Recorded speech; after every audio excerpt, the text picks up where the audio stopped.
नमस्कार, hello and welcome to इन्फॉर्मेटिकोस। तो दोस्तों, एक बहुत बड़ी न्यूज़ आ रही है। एक और स्टेप स्वदेशीकरण की तरफ लिया गया है भारतीय डिफेंस मिनिस्ट्री की तरफ से। और अभी मैं वो न्यूज़ आपको बताऊंगा, लेकिन उससे पहले रिक्वेस्ट है कि चैनल को सब्सक्राइब और इस वीडियो को लाइक ज़रूर कर दीजिएगा। तो चलिए शुरू करते हैं बिना किसी देरी के आज का वीडियो। तो दोस्तों, जैसा कि आप सभी कोई जानते हैं कि किसी भी क्रूज़ मिसाइल का कितना ज़्यादा इंपॉर्टेंस होता है किसी भी युद्ध में। हमने यूक्रेन युद्ध में भी देखा है कि रूस ने कई सारी क्रूज़ मिसाइलें शुरू में ही मारी थी यूक्रेन पर।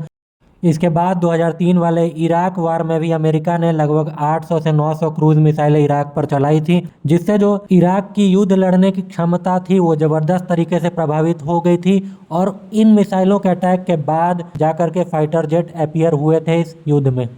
तो मतलब साफ है कि क्रूज़ मिसाइल का इस्तेमाल वहाँ पर किया जाता है जहाँ पर फाइटर जेट नहीं जा सकते हैं, क्योंकि काफ़ी ज़्यादा डेंस एयर डिफेंस नेटवर्क होता है। वैसे में पायलट की जान को खतरा हो सकता है और ऐसे में हम अपना हाई वैल्यू एसेट दांव पर नहीं लगा सकते हैं। लेकिन जब एक बार क्रूज़ मिसाइल जम करके तबाही मचा देती है, दुश्मन के कम्युनिकेशन सेंटर्स, स्ट्रेटेजिक लोकेशंस इत्यादि पर जब हमला करके दुश्मन की रीढ़ की हड्डी टूट जाती है, तब जाकर के फाइटर जेट अपीयर होते हैं। लेकिन दोस्तों, आप सभी को पता है कि क्रूज़ मिसाइल की एक लिमिटेड रेंज होती है, जो कि लगभग 1000 से लेकर के 1500 किलोमीटर तक की होती है।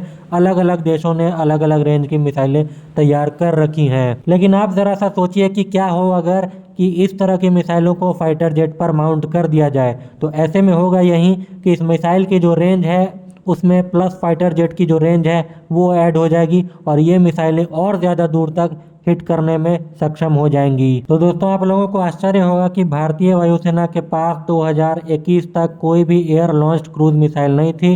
हालांकि 2021 में फाइनली ब्रह्मोस की जो एयर लॉन्च्ड वर्जन है उसको फाइनली सुखोई 30 MKI के साथ इंटीग्रेट करके ऑपरेशनल कर दिया गया था और आज के डेट में लगभग 40 Sukhoi 30 MKI BrahMos missile fire करने में सक्षम है। लेकिन ब्रह्मोस मिसाइल के साथ सबसे बड़ी समस्या है कि इसकी एक तो रेंज कम है, जो कि लगभग 450 किलोमीटर की है, जो कि हमने MTCR की सदस्यता हासिल करने के बाद इतनी रेंज अचीव की है। उसके बाद इस मिसाइल की जो कीमत है वो काफ़ी ज़्यादा है। अभी एक रिसेंट आर्टिकल में मुझे मिला था कि इस मिसाइल की कीमत लगभग 30 करोड़ तक की हो सकती है। हालांकि सुखोई 30 MKI के ऊपर माउंट कर देने के बाद आप लोग कह सकते हैं कि इस मिसाइल की जो रेंज है वो लगभग 1300-1400 किलोमीटर की हो सकती है, क्योंकि लगभग 1000 किलोमीटर का जो सुखोई 30 MKI का कॉम्बैट रेडियस है वो ऐड अप हो जाता है।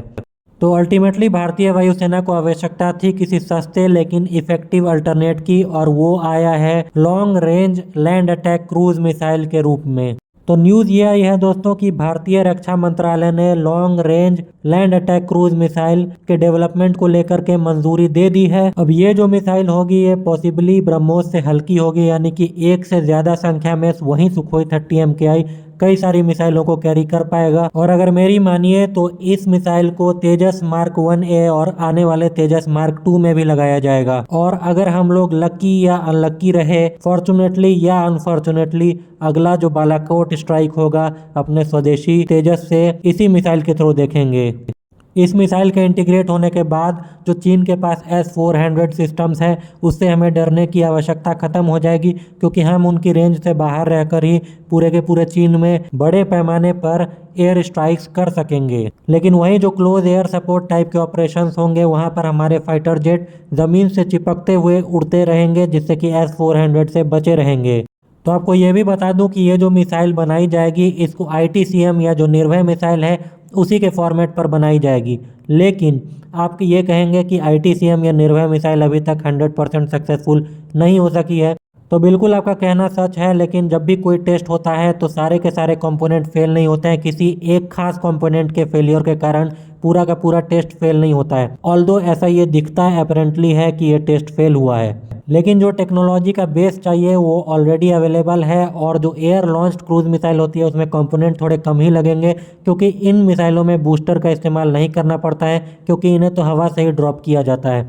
वही जो ज़मीन से दागी गई क्रूज मिसाइल है उसमें यूजुअली बूस्टर का इस्तेमाल किया जाता है। मतलब अगर कंपोनेंट्स कम हो रहे हैं तो फेलियर का चांस भी कम हो जाएगा। और जिस मिशन मोड में DRDO काम कर रहा है, आप इस वीडियो को सेव कर लीजिए। मुझे लगता है 2 सालों में, आज से 2 सालों में ये मिसाइल बन करके रेडी हो जाएगी। उस दिन आपसे ज़रूर बात करूंगा। कमेंट में मुझे ज़रूर बताइएगा कि डिफेंस सेक्टर में जिस तेज़ी से स्वदेशीकरण का काम चल रहा है, क्या आप उससे संतुष्ट हैं या नहीं। हाँ, इस चैनल को सब्सक्राइब करना बिल्कुल भी मत भूलिएगा। मिलते हैं अगली वीडियो में, तब तक के लिए जय हिंद।